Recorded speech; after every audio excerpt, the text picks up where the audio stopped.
Hello students, how are you all?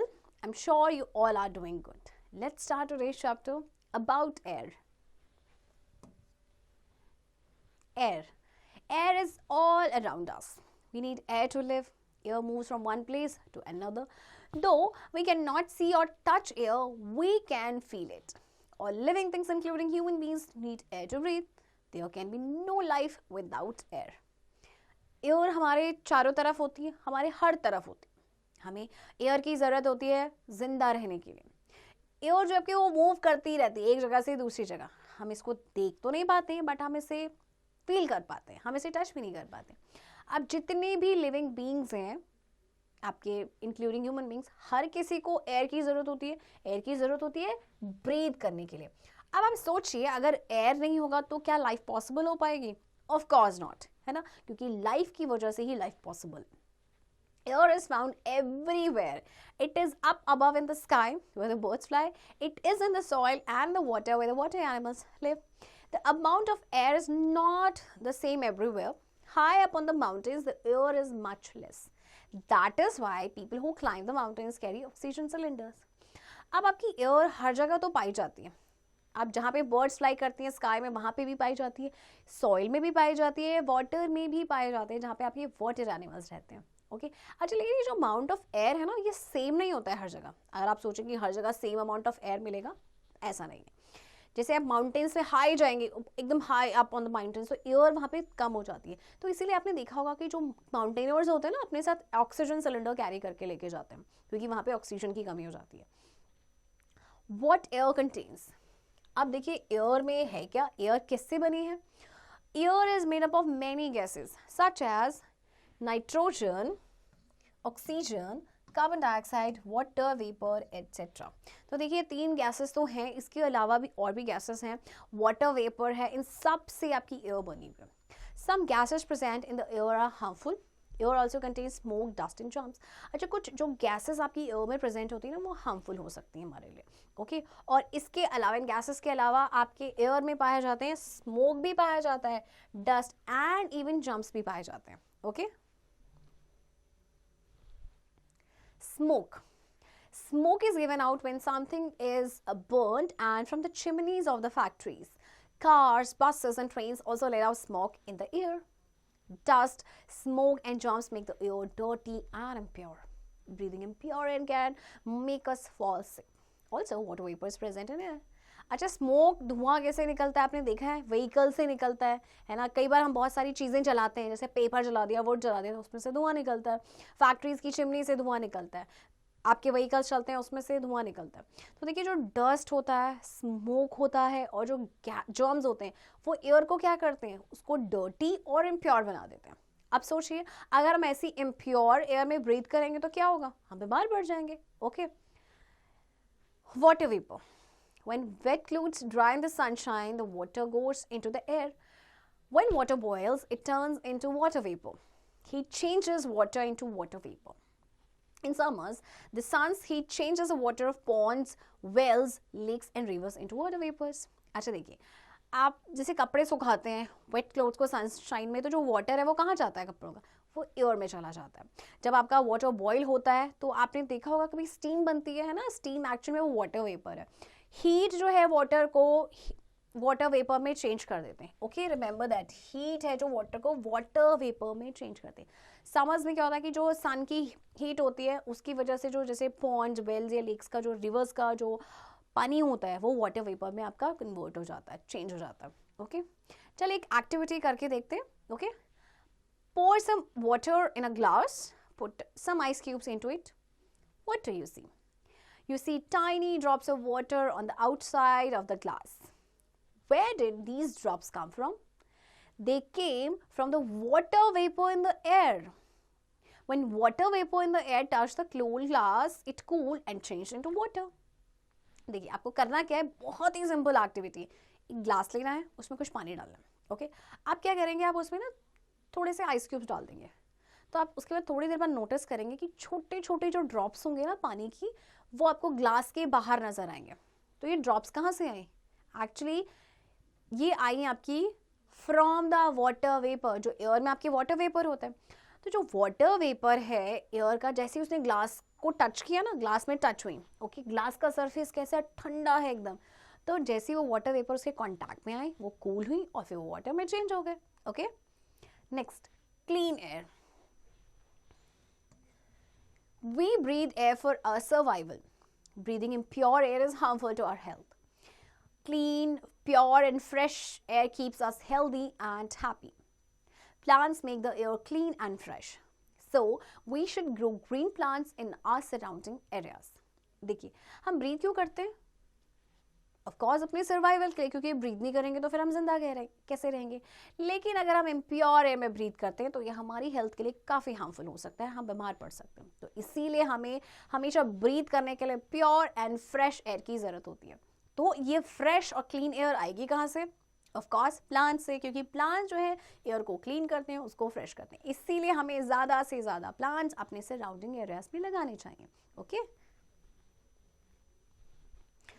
We should live in a well-ventilated house. We should keep doors and windows open to let the fresh air in. We should never cover our face when we sleep. We should always paint the open grounds. Open places have more fresh air. Sea beaches have plenty of fresh air. We should keep our surroundings clean and free of germs. Okay. आपको हमेशा ऐसे घर में रहना चाहिए जो well ventilated हो. Okay, well ventilated मतलब कि उसमें से फ्रेश एयर आपकी आए. डोर्स एंड विंडोज़ को ओपन करके रखना चाहिए, उनको क्लोज नहीं करना चाहिए, क्योंकि अगर आप उनको ओपन रखेंगे तो फ्रेश एयर आएगी.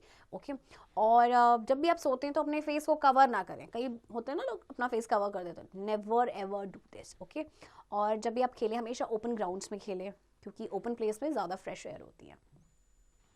हमें अपनी जो सराउंडिंग है उसको clean and free of germs रखना चाहिए, जर्म फ्री रखना चाहिए. Okay, now let us know about the qualities of air. तो चलिए देखते हैं कि what are the qualities of air.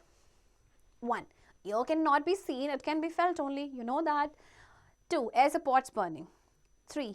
Air is used to fill things, inflate. When we blow air into a balloon or a rubber tire, it becomes bigger. It is because now it is filled with air. Air को आप देख नहीं सकते, sir feel कर सकते हैं. अच्छा, आपको पता है बर्निंग जो होती है वो किसकी हेल्प से होती है? एयर की हेल्प से होती है. अगर एयर नहीं होगा तो बर्निंग प्रोसेस भी नहीं होगा. एयर को हम यूज़ करते हैं चीज़ों को फिल करने के लिए, इन्फ्लेट करने के लिए. ओके, जैसे कि बलून है या रबर टायर में जब एयर को ब्लो करते तो बड़े हो जाते हैं ना. Okay, number 4, air occupies space and exerts pressure. 5. Air has weight. For example, a football full of air is heavier than a football without air. अच्छा, आपको पता है एयर जो है स्पेस ऑक्यूपाई करती है एंड प्रेशर भी एक्सर्ट करती है. ओके, एयर का वेट भी होता है, रिमेंबर दैट. ओके, एयर का वेट भी होता है. जैसे अगर आप फुटबॉल बॉल है जिसमें एक में हवा है और एक में नहीं है, तो जिसमें हवा होगी, जिसमें एयर होगी, वो हेवियर होगी उससे. Okay, keep air clean. अच्छा देखिए, अब आपको एयर को क्लीन कैसे रखना है. 1. Do not burst fireworks during festivals. 2. Grow more green plants. 3. Use public transport like buses and trains to go to nearby places. देखिए, फेस्टिवल के दौरान आपको जो फायरवर्क्स हैं, आपके जो पटाखे हैं, वो नहीं चलाने चाहिए. ओके, ज़्यादा से ज़्यादा ग्रीन प्लांट्स आपको लगाने चाहिए. पब्लिक ट्रांसपोर्ट का यूज़ करना चाहिए, जैसे बसेज हैं या ट्रेन्स, अगर आपको नियर बाय प्लेस में जाना है तो. Okay, know the fact. Windmills use the energy of wind to pump water and to generate electricity. आपको पता है windmills किसका यूज़ करते हैं? विंड एनर्जी का यूज़ करते हैं वाटर को पंप करने के लिए, एंड इलेक्ट्रिसिटी भी जनरेट होती है उनसे. Okay, wind. We can feel air only when it moves. Moving air makes other things also move and work. Moving air is called wind. The slow moving air or wind is called breeze. Cool breeze is very pleasant for us. Fast blowing air is called storm and very fast blowing wind is called hurricane. देखिए, जब भी कभी आपकी air blow होती है तो हम उसे फील कर सकते हैं, है ना. और जब आपकी एयर मूव करती है तो बहुत सारी चीज़ें आपकी मूव करती हैं, और इस मूविंग एयर को कहा जाता है विंड. और जो स्लो मूविंग एयर होती है, जो जेंटल हम बोल सकते हैं विंड होती है, उसे कहते हैं ब्रीज. कूल ब्रीज हम सभी को ना बहुत अच्छी लगती है. एंड कई बार ये जो ब्लोइंग एयर काफ़ी फास्ट हो जाती है, तो उसे हम कहते हैं स्टॉर्म, यानी तूफान. और अगर बहुत ही ज़्यादा फास्ट ब्लोइंग विंड है तो उसे हम कहते हैं hurricane. Okay, wind moves things. It moves a sailboat in the sea. It makes a bird fly. It turns a blades of windmill and makes it work. अच्छा देखिए, विंड से जो है ना चीज़ें मूव करती हैं, जैसे कि सी में ये सेल बोट को मूव करने में हेल्प करता है, बर्ड्स फ्लाई करती हैं, विंड मिल की जो ब्लेड्स होती है उसको टर्न करने में हेल्प करती है, उसके बाद ये फिर अपने जो विंड मिल्स हैं उनकी ब्लेड्स अपना काम करती हैं. Okay, know the fact the beautiful Japanese volcano Mount Fuji is so light that can move with the wind. आपका जापान में एक वॉल्केनो है माउंट फ्यूजी, इतना लाइट है कि विंड के साथ मूव करता है. Okay, qualities of wind. 1. Wind blows in a definite direction. We can tell the direction of the wind by looking at a windcock, weathercock or windmill. Wind आपकी ना एक definite direction में आपकी move blow करती है, तो हम ये विंड की डायरेक्शन का पता चलता है, जैसे कि जो विंड क्लॉक होते हैं या वेदर कॉक या विंड वेन होते हैं ना, उसको देख के हमें पता चल जाता है कि विंड की डायरेक्शन कौन सी है. Okay. 2. Wind has a speed. Keep some loose papers on a table and switch on the fan at a slow speed. The papers start moving slowly and remain on the table. Now turn the switch of the fan to a fast speed. अच्छा देखिए, wind की speed भी होती है, कैसे पता आपको चलेगा. देखिए, पेपर्स को, लूज पेपर्स को टेबल पे रख दीजिए और फैन को ना लो स्पीड पे आप स्विच करेंगे, तो पेपर जो है मूव करना स्टार्ट करेंगे स्लोली और टेबल पे रहेंगे. लेकिन जैसे ही आप उसके स्विच को फास्ट स्पीड पे करेंगे तो क्या होगा, वो तो पेपर आपका उड़ना स्टार्ट कर देंगे, है ना. The papers start flying. Sometimes air moves gently and sometimes fast, which shows that air has speed. तो देखिए, कई बार आपकी air gently move करती है, कई बार fast move करती है, तो ये क्या show करता है कि air has speed. Okay. Number 3, wind exerts force. Strong winds have a lot of force in them. Storms are harmful to us. They blow off the roofs of the houses. They uproot even big trees. Strong winds cause tidal waves in the sea. Storms cause damage to houses, crops and animals. They can make boats and ships sink in the sea. देखिए, wind जो है वो force भी exert करता है.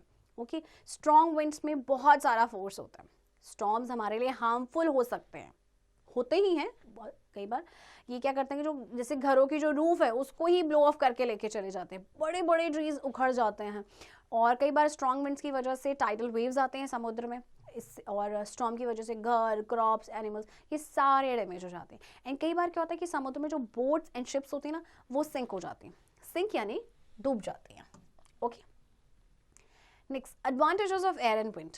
अच्छा देखिए, अब एयर एंड विंड के एडवांटेजेस भी हैं, हमारे लिए फायदेमंद भी. क्या है देखिए, सबसे पहले wind is use to work windmill. Wind mill is used to pump water and grind grass. It is also used to generate electricity. Wind mill जो है आपकी विंड की हेल्प से ही वर्क करता है, उससे वाटर को पंप किया जाता है, ग्रास को ग्राइंड किया जाता है. इसके अलावा इलेक्ट्रिसिटी भी आपकी जनरेट होती है विंड मिल से. Okay. Number 2, wind helps the sailing boats to move. When wind pushes the sail against its direction, it causes the boat to move. अच्छा, जैसे हमने पहले भी डिस्कस किया था कि जो विंड है बोट्स को सेल करने में हेल्प करता है. Okay. Number 3, wind helps the farmer to separate grains from the husk. Number 4, the force of the wind also makes the gliders glide. It also helps to fly a kite. It helps a person to use a parachute.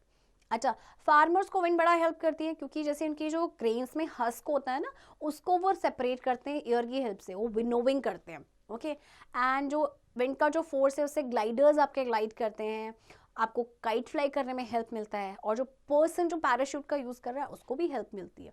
Okay. Weathercock can tell the direction of the wind. A weathercock is fixed high up in a building. The beak of the cock shows the direction in which the wind blows. You can also tell the direction of wind by holding up a ribbon. The direction in which the ribbon flutters shows the direction of the wind.